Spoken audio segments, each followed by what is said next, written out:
and the other end goes to the camera. It's about 20 feet long and a cable.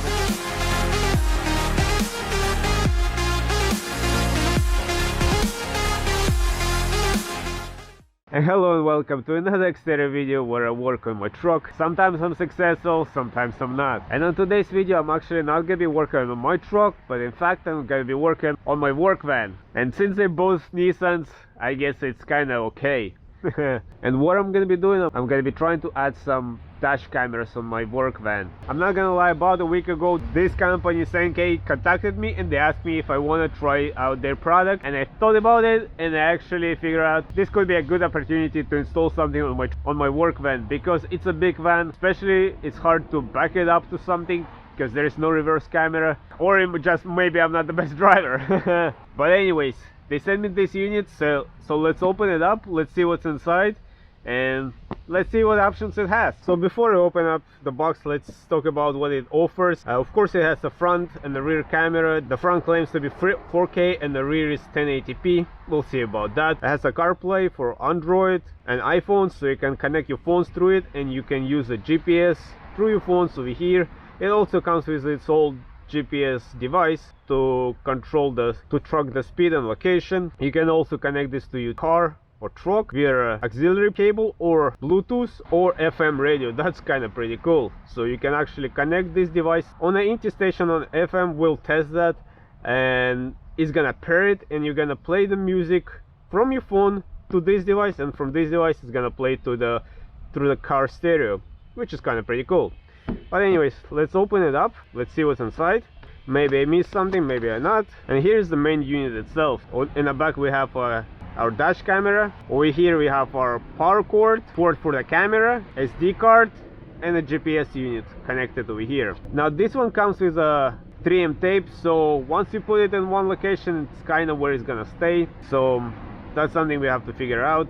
Gotta make sure we put it in the right spot. But it also has this little holes over here, so technically you can screw it as well. I don't know if you want to go that route, so I still have to figure out where exactly and how exactly I'm gonna mount it over there, but we'll see about that as well. Now, because the work van is pretty long, I actually requested for extension cable for the backup camera, so that's available. That's pretty cool. And here's the backup camera itself with its own cable. Now here it comes with the power cord that you connect to the cigarette lighter, and the main wiring harness that goes to the camera itself. To connect your phone, you can connect your phone hardwired to the unit, and it's going to be charging your phone, and it's going to be connected to the camera in the screen itself. And I also asked for hardwiring wiring kit, so we're gonna wire it up to the fuse box, so whenever we start the van, it's gonna start up the unit. And over here we have our aux cable. That way we can connect it to the unit and to the car stereo, so it can play music through the aux cable. And then of course we have a manual over here that gives you all kind of steps over here for interconnection, pairing the phone, and how to use it, and all the little functions that we're gonna take a look at. So now I'm gonna try to figure out where exactly I'm gonna mount this. I think somewhere over here it's actually gonna be a good location for it, or maybe over here. Since I don't have a backup mirror or anything, I cannot mount it over here, even though that would be a great spot for it. But then I feel like over here it's gonna be obstructing a lot more view, and the camera cannot really work through this, so that will be somewhere here, and that's like in the middle of the screen, which is no good. So I think I'm gonna mount it just like that over here. It's somewhat out of the way, but still visible. Now I have to get quite a few wires to this unit. I need to get this main wiring harness for the power, which is gonna go to the fuse box, but mainly this wire has to go up in there. I may still try to figure out, maybe I can hide these wires inside and then run extension wires to over here, so I don't have these wires dangling over here. So I still have to figure out all of this, where this wire is going to be. Usually my phone is located here, so this could be not too bad. Just gonna have to secure it, the wires here. I also need my aux cable, and I need to bring the wire for the backup camera. So it's a little bit few wires to bring in here, but I feel like I can figure out something to maybe hide them over here, like I was saying, and should be alright. It's a work van, it's not a fancy car again. So I'm gonna work on that. I'm gonna run the wire to the back of the van as well for the backup camera, which is gonna be probably just run it underneath the frame of the van. It might be slightly different from the type of car you're gonna be using, but basically the same. Just find the best way to get a wire from here to the back of your car. And then I'm gonna also wire it up to the backup light, so it's gonna fire up the camera over here whenever I put it in reverse. Now the main camera cable, the one goes to the unit and the other end goes to the camera, is about 20 feet long, and the cable that is, and the extension cable is about 20 feet as well, so that should be more than enough to get the wire anywhere. Now all you have to do is just connect this wire to the extension cable over here, cut off this cable, just wrap it around, and then we're gonna use the new one on the other end. I'm gonna work on getting all the wires from the unit to the fuse box and then run the cable to the back cap camera to do my best as possible in this van. And then I'm just gonna show you all the interconnection, which is the main part, because depending on the car you have, the way you run the wire, it's gonna be completely different. So I don't think there's any need to record that. So I'm gonna work on that and then we're gonna continue. Now in order for my reverse camera to start working, I'm gonna tap into the reverse lights, which in my case is gonna be these wires, but I'm gonna use this red wire. So with this tap in connector, I'm gonna get another wire and just simply run it down over here into my camera. Very simple. So the splice is done over here. Now I can route my wire down here, and to secure it over here, I'm gonna simply use piece of this. This is used for a duct work. This is gonna work out perfect. I'm just gonna put the wire in there and just secure it like that. I think it's pretty good. Something like that, just to keep the wire in place. Now it also comes with its own GPS unit. It came in separate package, a little bit late, so that's why it was not included in unboxing, but it does has one. So now I'm just gonna plug it in the back over here, hide the cable as well, and just hide the GPS unit somewhere, and that way it can track your location, speed, and all the good stuff. Alright guys, and the installation is complete. Everything is wired up. I wired up to this specific truck's fuses. So let's start it up and let's see if it works.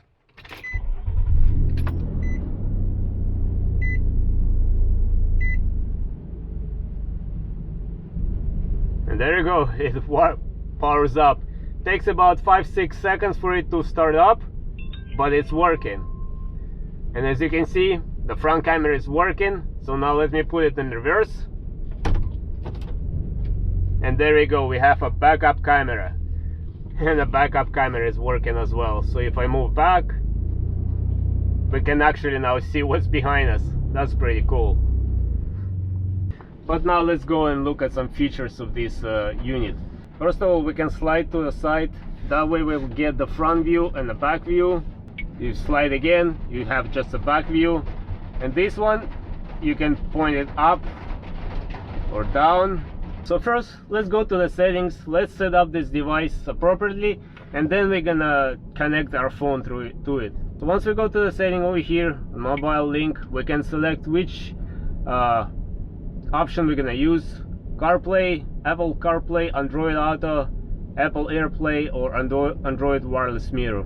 So I'm gonna actually try to Android Wireless Mirror.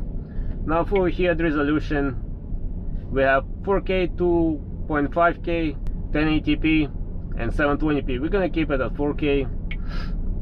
At loop recording, I'm gonna set it to 5 minutes. The G sensor, gonna keep it at medium. Lapse recording, gonna change it to 5 frames per second. Parking mode, says 10 hours. Gonna change it 2 hours. Over here we can change the name of this device, of this car, and stuff like that. Screensaver, gonna keep it off. Over here we can actually adjust the guidelines, so that's pretty cool. Over here we can mirror the camera and flip the camera, which I'm not gonna do now because it's already set up perfect. Over here for languages, we have a bunch of languages, but gonna keep it at English. Then we have time settings, data format, Wi-Fi switch. Let's go to Wi-Fi switch. Wi-Fi switch is on. Wi-Fi info. Over here we have the password and the name. and everything, how to connect to it. And over here you can download the app. Just gonna scan this, and that's gonna allow us to download the app, so we can view the cameras, download all the video from this device. We can download directly to the phone, so that's pretty neat. Now over here we can format the SD drive, we can reset the settings, and over here we can check the version of the unit. So that's pretty good. Now let's go back. Now this option over here, FM settings, what this will allow us to do, we can pair this device to our FM radio, so we can transmit from the phone via Bluetooth to this unit music or anything, and then via FM radio we'll find a FM radio, whichever is empty radio station over here. Let's say this one, it has just a static sound, 97.9. so if we go over here and we find that station here, changes to FM 97, there you go, 97.9, and we're already connected to this. So now if I have to play music through the phone to this, it's gonna come out through here, but I'm probably not gonna use that. I'm probably gonna use either Bluetooth, or I'm probably gonna use aux power. Now over here you can watch replays. So over here, that's where we're gonna connect our phone, which we're gonna do in a minute. Over here we can adjust the brightness, and over here we have our time and date. Over here we have our player options, and right here we can connect our phone to this unit. So now let's try to pair our phone to this device via Bluetooth. So let's press over here, let's press this over here, and ready to go. It's asking us to pair it, so there you go. So now we are connected to this unit. So now I can play the music on my phone through this unit into aux power, just stream it over there. And let's test this out. We press, and there you go. We have a music playing through here, we have a volume control over here, and of course we can control it over here. That's pretty cool. So the Bluetooth is connected, so now we can continue to our Android Auto, and there we go, guys. The Android Auto is there and it's working. The Google Maps is there. We can use Waze and other apps that it comes with, and we can install more apps over here if we need to. So that's pretty good, it's working, no problem. So now I'm gonna go for a little drive, gonna drive around so we can see what kind of video quality it gets, and gonna add it to the video so we can compare the front and the rear camera to see what's the video quality that if it's really 4K and 1080p in the back. Something to find out. So as you can see, as you drive, it shows you the date and time, and in this corner it shows you the speed and the direction you're going. So that's pretty cool. The video quality is good. It's not the best, it's not 4K, but the video quality is good. The only thing you may notice, so the video kind of slightly jiggles around, maybe just the way I see things, but it's still pretty good. Once we pull out the footage, we'll see how the actual video, maybe it's only just on the screen. But even so far, for this particular vehicle, for this purpose, this works great. I can see what's behind me. It's much easier because I don't have a rear view mirror, and the mirrors over here are kind of limited. And this is a big work van, so already it helps a lot. Alright guys, so now as we're driving over here, you can see that the screen is kind of shakes, and that's all because of that screen is shaking as we drive. We'll show you later. I don't know how to fix it. It just that's the way it's built, I guess. But over here we see the license plate from the rear view camera. You can kind of make it out what's going on over there. The rear camera is a little bit pixelated, or maybe just doesn't have enough bit rate, but it's not terrible. It's somewhat okay. Could be better. And yeah, you still can make out what's going on behind you. So that's the main important part.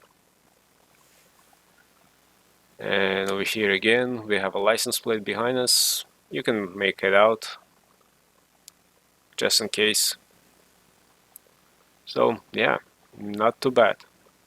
Could be better, but not the end of the world.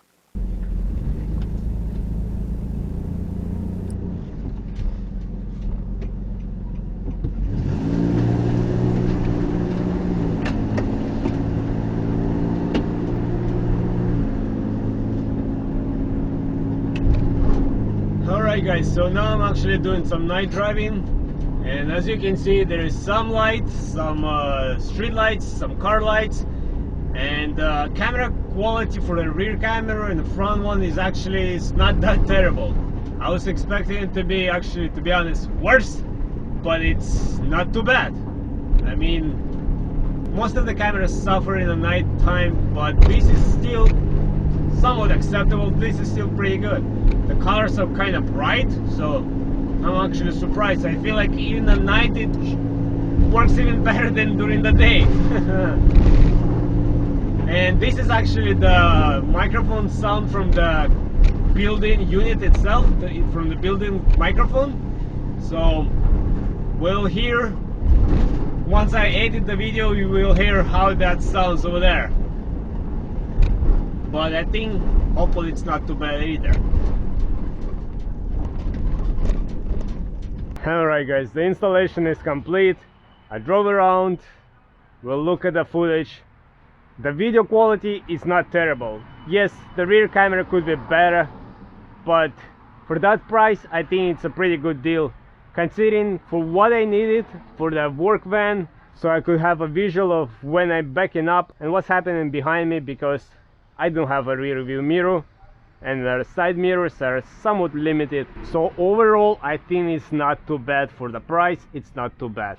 Like I said, the rear camera could be better, but it's easy to replace it. As long as you get the same 4-pin connection, it's basically plug and play. Now the installation of this unit is pretty simple. Couple of wires and that's it. The only thing, the way it's mounted over here, as you can see, even though the screws are secured in the back, this shakes a lot. As you drive, it shakes. I mean, it's not gonna break. I don't think it's gonna break, but this is just something to consider, that this shakes. But other than that, it works. The screen is pretty big. I can see what's behind me. That was the main purpose of this camera. Now maybe there's a better units out there. I don't know. If you have something better, feel free to leave it in the comments. But then again, that's probably gonna be more expensive than this one. This one was under $100, so that's pretty good, I feel like. As always, I'm gonna leave all the links in the description in case you guys wanna check this unit out. So on this note, I hope you guys enjoyed this video. I hope you might find it helpful, and as always, until next time, everybody, bye.